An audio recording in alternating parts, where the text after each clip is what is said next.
Praise the Lord. നമ്മൾ പഠിച്ചുകൊണ്ടിരുന്ന വചനം ഇതാണ്.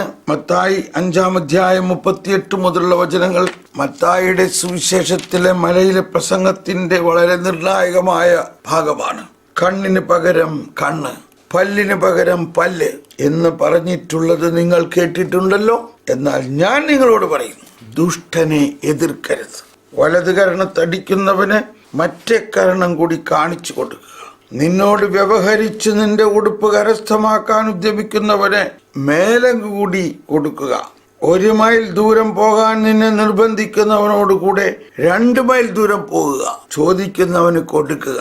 വായ്പ വാങ്ങാൻ ഇച്ഛിക്കുന്നവനിൽ നിന്നും ഒഴിഞ്ഞു മാറരുത്. നമ്മുടെ കർത്താവായ ഈശോ മിശിഹായുടെ പരിശുദ്ധ സുവിശേഷം. ഈശോ മിശിഹായ്ക്ക് സ്തുതി. ഇങ്ങനെ ഈ ഒരു വചനത്തിനെ നമ്മൾ വിജയിച്ചാൽ, വിശുദ്ധ യാക്കോബ് ശ്ലീഹയുടെ ലേഖനത്തിൽ പറയുന്നൊരു ഭാഗം ഓർക്കുകയാണ്. സംസാരത്തിൽ തെറ്റുവരാത്തവൻ വളരെ വിജയിക്കുന്ന ഒരു ഭാഗമില്ലേ. ദുഷ്ടനെ എതിർക്കുന്നത് നാവിന്റെ ഒരു കാര്യമല്ലേ. നാവിന്റെ ദുരുപയോഗം 3-ാം അധ്യായത്തിൽ നാം എല്ലാവരും പല വിധത്തിൽ തെറ്റ് ചെയ്യുന്നു. സംസാരത്തിൽ തെറ്റുവരുത്താത്ത ഏവനും പൂർണ്ണനാണ്. കണ്ടോ, സംസാരത്തിൽ തെറ്റുവരുത്താത്ത ഏവനും പൂർണ്ണനാണ്. ഒരു വാക്ക് മതി എന്നാ പറയണത്. ഒരു തീപ്പൊരി മതി ഒരു വനം മുഴുവനും നശിച്ചു പോകാൻ എന്ന പോലെ ഒരു വാക്ക് മതി. ഇത് നമ്മളെല്ലാവരും ഒരുപാട് വായിച്ചിട്ടുള്ളതാണ്. ഇപ്പൊ ഞാനത് എടുത്ത് പറയുന്നില്ല. അപ്പോ അതിൽ യാക്കോബ് ശ്ലീഹ വളരെ വിശദമായിട്ട് പറയുന്നുണ്ട്. വലിയ ഒരു കപ്പലിനെ നിയന്ത്രിക്കാൻ ഒരു ചുക്കാനാണ് ഉപയോഗിക്കുന്നത്. വലിയ കുതിച്ചു പാടുന്ന കുതിരയെ നിയന്ത്രിക്കാൻ കടിഞ്ഞാനിടുന്ന പോലെ. അപ്പോൾ നമ്മുടെ നാവിനെ നിയന്ത്രിക്കാൻ പഠിച്ചാൽ ഒരുപാട് പാപം ചെയ്യാതിരിക്കാൻ പറ്റും. ഓക്കെ, ഇപ്പോൾ ഇനി നമുക്ക് തുടരാം. എന്നാൽ കാരുണ്യം എല്ലാ കടങ്ങളും പൊറുക്കുന്നു എന്നത് തിരിച്ചു ലഭിക്കാനുള്ള ആഗ്രഹത്തെ അനീതിപൂർവമാക്കുന്നില്ല. അളവറ്റ പ്രതികാരം അന്വേഷിക്കുന്നവൻ പാപം ചെയ്യുന്നു. എന്നാൽ നീതിപൂർവമായും പകരം വീട്ടൽ മാത്രം തേടുന്നവൻ പാപം ചെയ്യുന്നില്ല. ഒട്ടും പകരം അന്വേഷിക്കാത്തവനേക്കാൾ അവൻ മുന്നോട്ട് പോകുന്നു. ഇത് കണ്ണിന് പകരം കണ്ണെന്നുള്ള അവസ്ഥയാണ്. ഇത് ഇപ്രകാരമായിരുന്നുവെന്ന് ഞാൻ പറയണം. ഇത് പഴയ കാലത്തെ ആളുകളോട് പറഞ്ഞതാണ്. തുല്യതയില്ലാത്ത പ്രതികാരം അന്വേഷിക്കരുതെന്ന്. എന്നാൽ ഞാൻ പറയുന്നു, കണ്ടോ, നിങ്ങൾ പ്രതികാരം ചെയ്യരുത്. ഇപ്പോൾ ശരിക്കും ഞാൻ വളരെ സ്നേഹത്തോടു കൂടി പറയുകയാണ്, നമ്മൾക്ക് ഇവിടെയല്ലേ നമ്മൾക്ക് മാറ്റം ഉണ്ടാകേണ്ടത്. നമ്മളൊരു ജനറൽ പ്രിൻസിപ്പിൾ അനുസരിച്ച് പിന്നെ അങ്ങനെയൊക്കെ പറയണമെന്ന് നല്ല തട്ടു കൊടുക്കണം. അവനോട് ഉണ്ടായിരുന്നാലും എങ്ങനെ ശരിയാവിടെ. ഇത് നമ്മുടെ ഹ്യൂമൻ ഇന്റലിജൻസ് ആണ്. അതാണ് ഈശോ പറഞ്ഞിരിക്കുന്ന വലിയൊരു കാര്യമാണ്. ഞാൻ നിങ്ങളോട് പറയുന്നു, ആരാണ് ഈ ഞാൻ? ഈ സൃഷ്ടാവായ ദൈവം മനുഷ്യനായി അവതരിച്ചു. എന്തിനാ? ഇതൊക്കെ നമ്മളെ അനുഭവിപ്പിച്ച് കാണിക്കാനാണ്. ആ സാധാരണ നമ്മളെ പോലെ തന്നെയുള്ള ഒരു മനുഷ്യനായി നമ്മുടെ മുമ്പിൽ വന്നിട്ട് ഇത് ചെയ്യുകയാണ്, ഇത് അനുഭവിക്കുകയാണ്. ആ അനുഭവിക്കുന്നവരോട് ഇപ്പം എൻ്റെ മനസ്സിൽ ഓർമ്മ വരുന്നത് പഴയ നിയമത്തിലെ ഒരു സംഭവമാണ്. അത് ഇതിനു മുമ്പ് പല പ്രാവശ്യം പറഞ്ഞിട്ടുള്ളതാണ്. അതായത് ദാവീദിനെ കൊല്ലാൻ വേണ്ടി ശൗല് 3000 വലിയ പടയാളികളുമായിട്ട് അന്വേഷിച്ചിറങ്ങിയിരിക്കുകയാണ്. അപ്പോൾ ദാവീദ് ഒരു സ്ഥലത്ത് ഒളിച്ചിരിക്കുകയാണ്. കാട്ടാട് മലയുടെ ഭാഗത്താണ് സംഭവം നടക്കുന്നത്. ദാവീദ് ഒളിച്ചിരിക്കണ ഗുഹയില് ശൗല് ചെന്ന് ടോയ്ലറ്റിൽ പോകാൻ വേണ്ടി ചെന്നിരിക്കുകയാണ്. ഒന്ന് ആലോചിച്ച് നോക്കിയേ സാഹചര്യത്തിന്റെ ഒരു ഡ്രാമാറ്റിക് സിറ്റുവേഷൻ, ഒരു നാടകീയ അവസ്ഥ നോക്കിയേ. ദാവീദും സൈന്യവും ഒളിച്ചിരിക്കുന്ന ഗുഹയുടെ അകത്ത് ദാവീദിനെ കൊല്ലാൻ അന്വേഷിച്ച് നടക്കുന്ന ശൗല് രാജാവ് കയറിയിരിക്കുന്നു. ഇതിൽ കൂടുതൽ എന്ത് വേണം ശത്രുവിനോട് പ്രതികരിക്കാൻ? തന്റെ ശത്രു തന്റെ മുമ്പിൽ കിട്ടിയിരിക്കുന്നു. ഉടനെ ദാവീദിന്റെ പട്ടാളക്കാര് പറഞ്ഞു, പറ്റിയ അവസരം, ഇപ്പോ അവനെ കൊന്നുകളയാം. അവൻ ശത്രു നമ്മുടെ കയ്യിൽ വന്നിരിക്കുന്നു. ഇപ്പോ ദാവീദ് എന്തു പറഞ്ഞു? ഇല്ല, ഇവിടെയാണ് ആ വചനം, എന്റെ അഭിഷിക്തനെ തൊട്ടു പോകരുത്. ദാവീദ് തന്റെ മുൻപിൽ വന്നു തനിക്ക് കൊല്ലാമായിരുന്നിട്ടും താൻ ഒന്നും ചെയ്തില്ല എന്ന് കാണിക്കാൻ വേണ്ടി ശൗലിന്റെ വസ്ത്രത്തിന്റെ ഒരു കഷ്ണം മുറിച്ചെടുത്തു. അത് കഴിഞ്ഞ് ശൗല് ഗുഹയിൽ നിന്ന് പുറത്തു പോയപ്പോൾ ദാവീദ് പുറകെ ഓടി വന്നിരിക്കുകയാണ്. മഹാരാജാവേ, ഇതാ അങ്ങ് കൊല്ലാൻ അന്വേഷിച്ച് നടന്ന അങ്ങയുടെ മകൻ ഇതാ ഇവിടെ. അങ്ങ് എന്റെ മുമ്പിൽ എന്റെ കയ്യിൽ വന്നിട്ട് ഞാൻ അങ്ങയെ ഉപദ്രവിച്ചോ? 1 സാമുവേൽ 24:6. എന്റെ യജമാനെതിരെ കൈ ഉയർത്താൻ അവിടുന്ന് ഇടവരുത്താതിരിക്കട്ടെ, എന്തെന്നാൽ അവൻ കർത്താവിന്റെ അഭിഷിക്തനാണ്. ദാവീദ് ഗുഹയിൽ നിന്ന് പുറത്തിറങ്ങി എന്റെ യജമാനായ രാജാവേ എന്ന് സാവൂളിനെ പുറകിൽ നിന്ന് വിളിച്ചു. സാവൂൾ തിരിഞ്ഞു നോക്കിയപ്പോൾ ദാവീദ് സാഷ്ടാംഗം വീണ് വിധേയത്വം കാണിച്ചു. കണ്ടോ, വിധേയത്വം. അവൻ സാവൂളിനോട് ചോദിച്ചു, ദാവീദ് അങ്ങയുടെ ശത്രുവാണെന്ന് പറയുന്നവരെ വാക്കുകൾ അങ്ങ് കേൾക്കുന്നത് എന്തിന്? അതാണ്, മറ്റുള്ളവരുടെ വാക്കുകൾ കേട്ടിട്ടാണേ.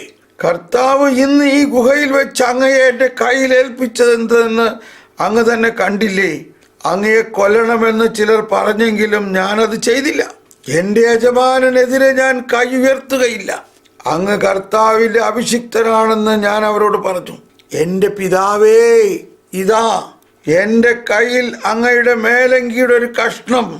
ഞാൻ അതിന്റെ അറ്റം മുറിക്കുകയും അങ്ങയെ കൊല്ലാതിരിക്കുകയും ചെയ്തതിനാൽ ഞാൻ ദ്രോഹിയോ തെറ്റുകാരനോ അല്ലെന്ന് അങ്ങ് അറിഞ്ഞാലും ഞാൻ അങ്ങയ്ക്കെതിരെ തെറ്റ് ചെയ്തിട്ടില്ല. എന്നിട്ടും അങ്ങന്റെ ജീവൻ അപഹരിക്കാൻ അവസരം തേടി നോക്കുന്നു. നാം ഇരുവർക്കുമിടയിൽ കർത്താവ് ന്യായം വിധിക്കട്ടെ. കർത്താവ് എനിക്ക് വേണ്ടി അങ്ങയോട് പ്രതികാരം ചെയ്യട്ടെ. എന്റെ കരം അങ്ങയുടെ മേൽ പതിക്കുകയില്ല. ദുഷ്ടത ദുഷ്ടരിൽ നിന്നും പുറപ്പെടുന്നുവെന്നാണല്ലോ പഴമൊഴി. അങ്ങയുടെ മേൽ എന്റെ കൈ പതിക്കുകയില്ല. ആരെ തേടിയാണ് ഇസ്രായേൽ രാജാവ് പുറപ്പെട്ടിരിക്കുന്നത്? ആരെയാണ് അങ്ങ് അനുധാവനം ചെയ്യുന്നത്? ചത്ത പട്ടിയെയോ ഒരു ചെള്ളിനെയോ? വിധിയാളനാണ് കർത്താവ്. എന്നെയും അങ്ങയെയും വിധിക്കട്ടെ. അവിടെ നിന്ന് എന്നെ പരിശോധിച്ച് അങ്ങയുടെ കയ്യിൽ നിന്ന് രക്ഷിക്കട്ടെ. ദാവീദ് സാവൂളിനോട് ഇത് പറഞ്ഞു കഴിഞ്ഞപ്പോൾ അവൻ, എന്റെ മകനേ, ഇനി നോക്കൂ, ഇനി മനസ്സിലാക്കൂ, ഇവിടെയാണ് വിജയം. ദാവീദിനെ കൊല്ലാൻ 3000 പടയാളികളുമായിട്ട് വന്ന സാവൂൾ ഇപ്പൊ പറയണത് കേൾക്കൂ. ഇതാണ് ദുഷ്ടനെ എതിർക്കരുതെന്ന് പറയുമ്പോൾ ഉണ്ടാകുന്ന വലിയ മാറ്റം. ദാവീദ് തന്നെ കൊല്ലാൻ വന്ന ദുഷ്ടനെ എതിർത്തില്ല. അപ്പോൾ എന്ത് സംഭവിച്ചു? തന്നെ കൊല്ലാൻ വന്ന സാവൂളിന് മാനസാന്തരം ഉണ്ടായിട്ടോ. അവൻ പറയാണ്, എന്റെ മകനേ ദാവീദേ, ഇത് നിന്റെ ശബ്ദം തന്നെയാണോ? ഇത് നിന്റെ സ്വരം തന്നെയോ എന്ന് ചോദിച്ചുകൊണ്ട് ഉറക്കെ കരഞ്ഞു. എന്താണ് ആ കരച്ചിലിന്റെ അർത്ഥം? ആ കരച്ചിൽ ഇത്ര ക്രൂരമായ അവസ്ഥയിൽ നിന്നും മാനസാന്തരത്തിന്റെ ഒരു രോദനമല്ലേ അത്? അവൻ ദാവീദിനോട് പറഞ്ഞു, നീ എന്നേക്കാൾ നീതിമാനാണ്. ഇതാണ് ദൈവനീതി. കണ്ടോ, നീ എന്നേക്കാൾ നീതിമാനാണ്. ഞാൻ നിനക്ക് ചെയ്ത തിന്മയ്ക്ക് പകരം നീ നന്മ ചെയ്തിരിക്കുന്നു. ഇതൊരടയാളം നമ്മൾക്ക് എടുക്കാം, ഇല്ലേ? ഇതൊരു അടയാളം നമുക്ക് എടുക്കാം. നീ എന്നേക്കാൾ നീതിമാനാണ്. ഞാൻ നിനക്ക് ചെയ്ത തിന്മയ്ക്ക് പകരം നീ നന്മ ചെയ്തിരിക്കുന്നു എന്ന് ഈ തിന്മ നിറഞ്ഞ സാവൂൾ പറയുകയാണ്. കർത്താവ് എന്നെ നിന്റെ കയ്യിൽ ഏൽപ്പിച്ചിട്ട്, കണ്ടോ, അവിടെ അദ്ദേഹം കർത്താവിനെയാണ് കാണുന്നത്. കർത്താവ് എന്നെ നിന്റെ കയ്യിൽ ഏൽപ്പിച്ചിട്ടും നീ എന്നെ കൊല്ലാതെ വിട്ടു. എന്നോട് എങ്ങനെ പെരുമാറിയെന്ന് ഇന്ന് നീ കാണിച്ചു തന്നു. ശത്രുവിനെ കയ്യിൽ കിട്ടിയാൽ ആരെങ്കിലും വെറുതെ വിടുമോ? ഇന്ന് നീ എനിക്ക് ചെയ്ത നന്മയ്ക്ക് കർത്താവ് നിനക്ക് നന്മ ചെയ്യട്ടെ.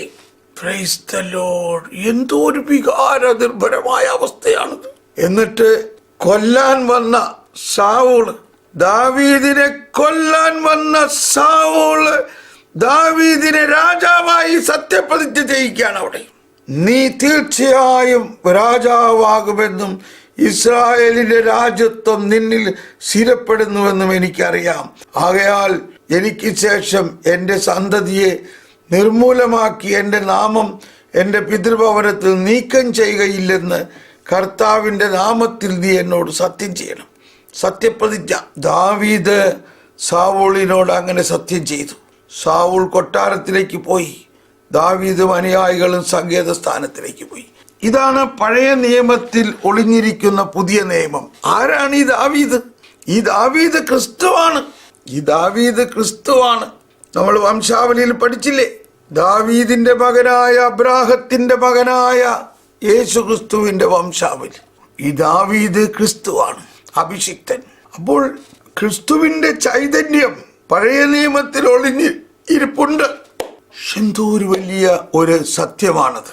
അപ്പോ കണ്ണിന് പകരം കണ്ണ്, പല്ലിന് പകരം പല്ല് അല്ല, പ്രതികാരം അല്ല ദൈവം ആഗ്രഹിക്കുന്നത്, പ്രതികാരം അല്ല.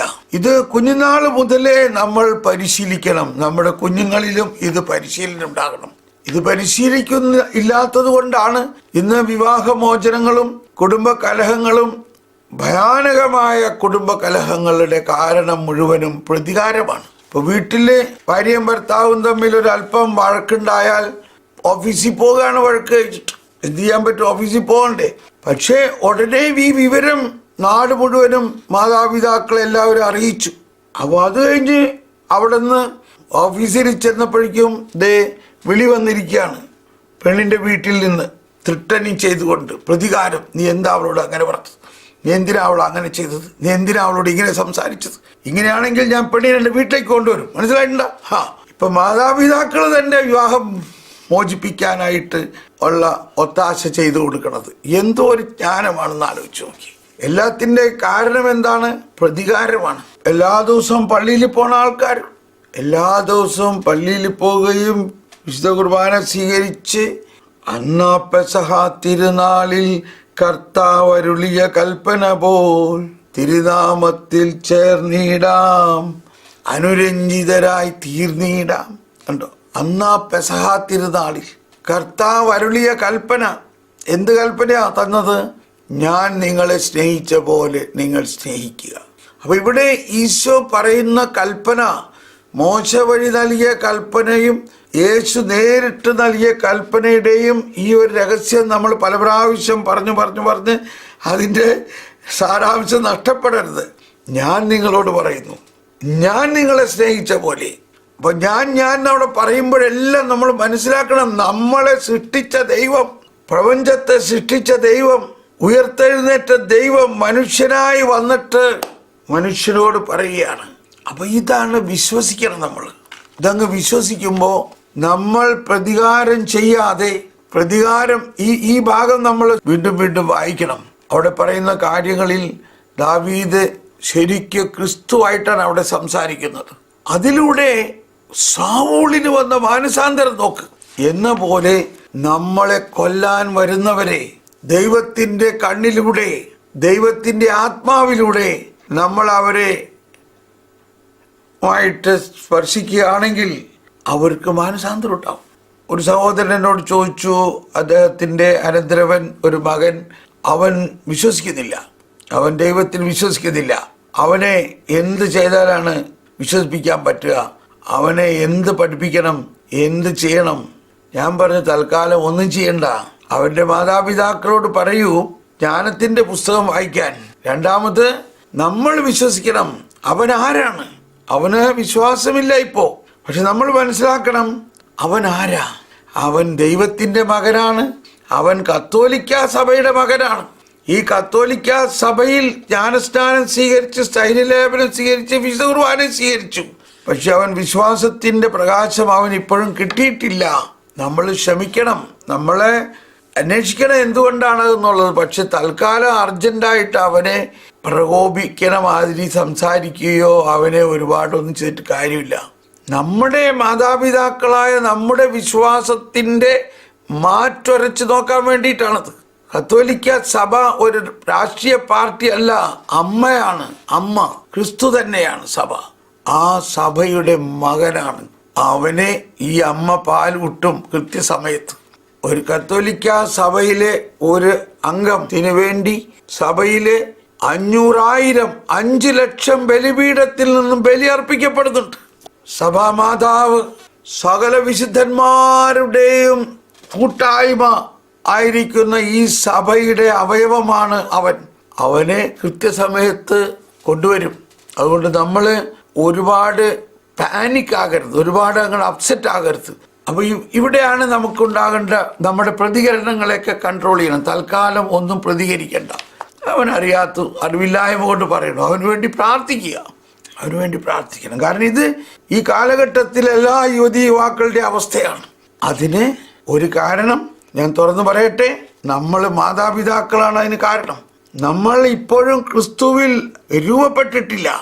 ഇപ്പൊ ഈ ദാവീദ് പറഞ്ഞ പോലെ നമ്മൾക്ക് ചെയ്യാൻ പറ്റുമോ? നമ്മുടെ ശത്രുവിനെ നമ്മുടെ കയ്യിൽ കിട്ടിയിട്ട് വെറുതെ വിടുമോ? നമ്മൾ അവരെ അനുഗ്രഹിച്ച് വിടുമോ? എങ്കിൽ നമ്മൾ ക്രിസ്തുവിൽ രൂപപ്പെട്ടു. മറിച്ച് നമ്മൾ പ്രതികരിക്കുന്നവരാണെങ്കിൽ ക്രിസ്തുവുമായിട്ട് യാതൊരു ബന്ധവുമില്ല നമുക്ക്. അതാണ് പഴയ നിയമവും പുതിയ നിയമവും തമ്മിലുള്ള ഒരു പ്രശ്നം. അതാണ് ഗലാത്യ ലേഖനം 5-ാം അധ്യായം 4-ാമത്തെ വചനത്തിൽ, നിങ്ങൾ ഒരു സമയത്ത് ആത്മാവിലുള്ളവരായിരുന്നു, പക്ഷെ നിങ്ങൾ ഇപ്പോ മോശയുടെ നിയമത്തിലേക്ക് വീണ്ടും വന്നു, അല്ലെങ്കിൽ മോശയുടെ ആചാരങ്ങളിലേക്ക് വന്നു, നിങ്ങളെ പരിച്ഛേദനം ചെയ്തു. എങ്കിൽ നിങ്ങൾ നിയമത്തിലാണ് നിങ്ങൾ നീതീകരിക്കപ്പെടുന്നതെന്ന് കരുതുന്നെങ്കിൽ, നിയമത്തിലാണ് നിങ്ങൾ നീതീകരിക്കപ്പെടുന്നതെന്ന് കരുതുന്നെങ്കിൽ ക്രിസ്തുവിനോടുള്ള നിങ്ങളുടെ ബന്ധം വിച്ഛേദിക്കപ്പെട്ടിരിക്കുന്നു. ചേടാ, നമ്മൾ നോക്കുമ്പോൾ ഇതെന്താ? അപ്പോൾ നിയമം പാലിക്കട്ടെ. ഇതാണ്, നിയമത്തിലൂടെയാണ് നിങ്ങൾ നീതീകരിക്കപ്പെടുന്നത് എന്നാണ് നിങ്ങൾ വിശ്വസിക്കുന്നതെങ്കിൽ പിന്നെ ക്രിസ്തു എന്ത് ചെയ്യാനാ? നിങ്ങൾക്ക് ഒന്ന് ചിന്തിച്ചു നോക്കിയേ. കണ്ണിന് പകരം കണ്ണ്, പല്ലിന് പകരം പല്ല്, വെറുതെ പെട്ടരുത്. അവനെയൊക്കെ ശരിയാക്കണം. മനസ്സിലായിട്ടുണ്ടോ? ഇതാണ് മോശ. പ്രതികരിക്കണം. അങ്ങനെയെങ്കിൽ നിയമത്തിലൂടെയാണ്. ഏത് നിയമത്തിലൂടെ? മോശ പറഞ്ഞ നിയമം, കണ്ണിന് പകരം കണ്ണ്. അങ്ങനെയെങ്കിൽ ക്രിസ്തുവിനോടുള്ള നിങ്ങളുടെ ബന്ധം വിച്ഛേദിക്കപ്പെട്ടിരിക്കുന്നു. ഇത് നമുക്ക് ഉൾക്കൊള്ളാൻ പറ്റണ്ടോ? ഒന്ന് ചിന്തിച്ചു നോക്കിയേ. ഇതെവിടെയെങ്കിലും നിങ്ങൾ പറഞ്ഞ് കേട്ടിട്ടുണ്ടോ? ഇതാണ് സുവിശേഷം. ഇതാണ് സുവിശേഷം. സുവിശേഷം എന്ന് പറയുന്നത് ക്രിസ്തുവിനോടുള്ള ബന്ധമാണ്. ക്രിസ്തുവിനോടുള്ള ബന്ധം നമ്മളിലുണ്ട്. ജ്ഞാനസ്നാനം സ്വീകരിച്ചു, സ്ഥൈര്യലേപനം സ്വീകരിച്ചു, വിശുദ്ധ കുർബാന സ്വീകരിച്ചു. പക്ഷേ നമ്മുടെ നടപ്പ് ഈജിപ്തുകാരുടെ മാതിരിയാണ്. കാരണം ഫരിസേയര് എബ്രായരാണെങ്കിലും അവരുടെ നടപ്പ് ഈജിപ്തുകാരുടെ മാതിരിയാണ്. അത് തന്നെ ഇപ്പോഴും ക്രിസ്ത്യാനികളാണെങ്കിലും നമ്മുടെ നടപ്പ് ഫരിസേയരെ പോലെയാണെങ്കിൽ ക്രിസ്തുവിനോടുള്ള ബന്ധം നമ്മൾ വിച്ഛേദിക്കപ്പെട്ടു. എനിക്ക് തോന്നുന്നു ഇത് പിടിക്കുകയാണെങ്കിൽ നമുക്ക് കുറച്ചും കൂടി ഒരു മൂച്ച് കിട്ടും. എന്തിനു വേണ്ടി? ക്രിസ്തുവിനോടുള്ള ബന്ധത്തിൽ നിൽക്കാൻ. ക്രിസ്തുവിനോടുള്ള ബന്ധം വിച്ഛേദിക്കപ്പെടരുത്. ക്രിസ്തുവിനോടുള്ള ബന്ധം സ്നേഹം മാത്രമാണ്. അവിടെ കരുണയാണ്. കരുണയുടെ തിരുനാളിൻ്റെ പ്രസംഗത്തിൽ മാർപ്പാപ്പ പറഞ്ഞത് അത് വലിയൊരു വീക്ഷണമാണ്. അപ്പസ്തോലന്മാരെ മുറിയടച്ചിരിക്കുകയാണ്. എന്തുകൊണ്ടാണ്? ക്രിസ്തുവിനോടുള്ള ബന്ധം അവർ വിച്ഛേദിച്ചു. അവർ ക്രിസ്തുവിനെ വിട്ടോടിപ്പോയി. അവർ ക്രിസ്തുവിനെ തിരസ്കരിച്ച് ഓടിപ്പോയി. പത്രോസ്, ഞാൻ അദ്ദേഹത്തെ അറിയ പോലുമില്ല എന്ന് പറഞ്ഞു. ക്രിസ്തുവിനോടുള്ള ബന്ധം വിച്ഛേദിച്ചു. എന്നിട്ട് ക്രിസ്തു വിച്ഛേദിച്ചോ? എന്നിട്ട് ഉയർത്തെഴുന്നേറ്റിട്ട് അവരെ തേടി വന്നിരിക്കുകയാണ്. അതാണ് കരുണ. അവർ ക്രിസ്തുവിനെ ഉപേക്ഷിച്ചെങ്കിലും ക്രിസ്തു അവരെ ഉപേക്ഷിക്കുന്നില്ല. അപ്പൊ സഭയിൽ നമ്മൾ ഇങ്ങനെ കാണുന്നത്, ഇപ്പോൾ ഒരുപാട് പേര് സഭ വിട്ടുപോയി എന്ന് പറയുന്നവരോട് ഞാൻ പറയുന്നതാണ്, അവരൊക്കെ സഭ വിട്ടുപോയി. അവരെ സഭ വിട്ടുപോയെങ്കിൽ ക്രിസ്തുവിന്റെ കാഴ്ചപ്പാട് എന്താ? വഴിതെറ്റിപ്പോയ കുഞ്ഞാടിനെ അന്വേഷിച്ച് പുറകെ പോകുന്ന കാഴ്ചപ്പാടാണ്. വഴിതെറ്റിപ്പോയ കുഞ്ഞാടിനെ അന്വേഷിച്ച് പുറകെ പോകുന്നു. നമ്മളതൊന്ന് മനസ്സിൽ കാണാമോ? അപ്പൊ നമ്മുടെ കാഴ്ചപ്പാടിൽ ഉണ്ടാകേണ്ട വലിയ ഒരു കാര്യം, തിന്മ ചെയ്യുന്നവരെ എതിർക്കുകയോ അവരെ പ്രതികരിക്കുകയോ അവരെ കരുണ കാണിക്കാത്ത രീതിയിൽ നമ്മൾ അവരെ നോക്കുകയോ ചെയ്യുമ്പോൾ നമ്മൾ വീണ്ടും ഈ പഴയ നിയമത്തിലെ കാഴ്ചപ്പാടിലേക്ക് പോകും. എന്നാൽ ക്രിസ്തുവിൻ്റെ കാഴ്ചപ്പാട് അവരെ നേടുക എന്നുള്ളതാണ്. അവരെ നേടുന്നത് നമ്മളൊരു വ്യക്തിയോ ആ നമ്മളാവുന്ന വ്യക്തിയിലൂടെ അല്ല, സഭയിലൂടെയാണ്. സഭയ്ക്ക് അതിനു വേണ്ടി ഒരുപാട് കാര്യങ്ങളുണ്ട്. പരിശുദ്ധ അമ്മ മുതൽ എല്ലാ രക്തസാക്ഷികളും വിശുദ്ധരുടെയും കൂട്ടായ്മയാണ് ഈ സഭ. ആ സഭയുടെ പ്രബോധനങ്ങളും ആ സഭയുടെ ആത്മീയ സമ്പത്ത് വലിയ സമ്പത്താണത്. ട്രഷറി എന്നാണ് പറയുന്നത്, ട്രഷറി. ആ സമ്പത്തിൽ നിന്ന് അവർക്ക് ആനുകൂല്യങ്ങൾ കിട്ടും. അവർക്ക് ആനുകൂല്യങ്ങൾ കിട്ടും എന്ന് നമ്മൾ വിശ്വസിച്ചുകൊണ്ട്, കർത്താവേ നീ അവനിലുണ്ടല്ലോ, നീ അവളിലുണ്ടല്ലോ, നീ ഇടപെടണം, നീ ഇടപെടണം ഞാൻ കൈവക്കുന്നു, എന്നെ കൊണ്ട് പറ്റില്ല. ഇത് പഴയകാലത്തെ ആളുകളോട് പറഞ്ഞതാണ്. കണ്ണിന് പകരം കണ്ണ്, തുല്യതയില്ലാത്ത പ്രതികാരം അന്വേഷിക്കരുതെന്ന്. എന്നാൽ ഞാൻ പറയുന്നു, പ്രതികാരം ചെയ്യരുത്. ഒന്നെല്ലാവരും വലിയ അക്ഷരത്തിൽ എവിടെയെങ്കിലും എഴുതി വെക്കും. ഞാൻ പറയുന്നു, പ്രതികാരം ചെയ്യരുത്. ഇത് നിയമത്തെ പൂർത്തീകരിക്കലാണ്. അതാണ്. ഇത് നിയമത്തിനെതിരായിട്ടല്ല, വാസ്തവത്തിൽ ഇത് നിയമത്തെ പൂർത്തീകരിക്കലാണ്. നിയമത്തിലില്ലാതിരുന്ന ഒരു കാര്യം കൂട്ടിച്ചേർക്കലാണെങ്കിൽ നിയമത്തിൽ ആവശ്യമായിരുന്ന കാര്യം കൂട്ടിച്ചേർക്കലാണ്. അതുല്യമായ പ്രതികാരത്തെ നിയമം അന്വേഷിച്ചുവെങ്കിൽ പ്രതികാരം ഒട്ടും ഇല്ലാതിരിക്കുന്നതും കൂടുതൽ സുരക്ഷിതത്വമാണ്.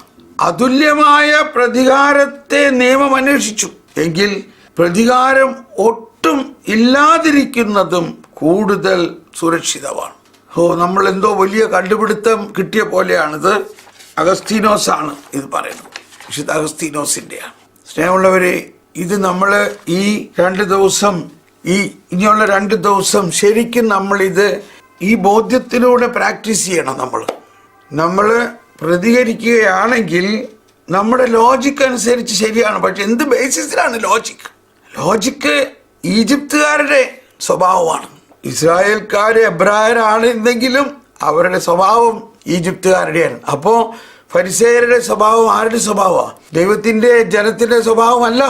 അത് നമ്മളെ ഇപ്പോഴും കാർന്ന് തിന്നുകൊണ്ടിരിക്കുന്നു.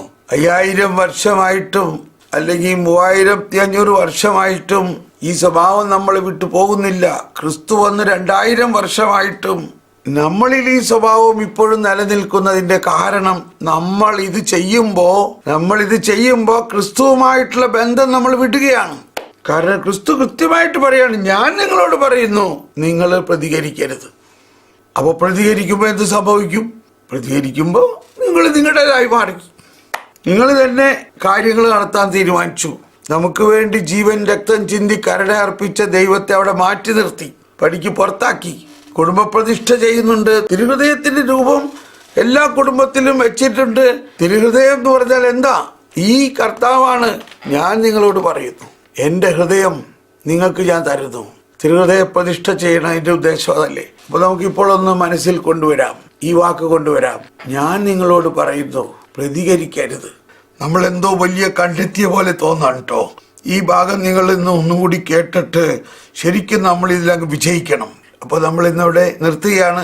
അടുത്ത 2 ദിവസം ഈ പ്രിൻസിപ്പിൾ അനുസരിച്ച് നമ്മൾ ജീവിക്കണം. Praise the Lord.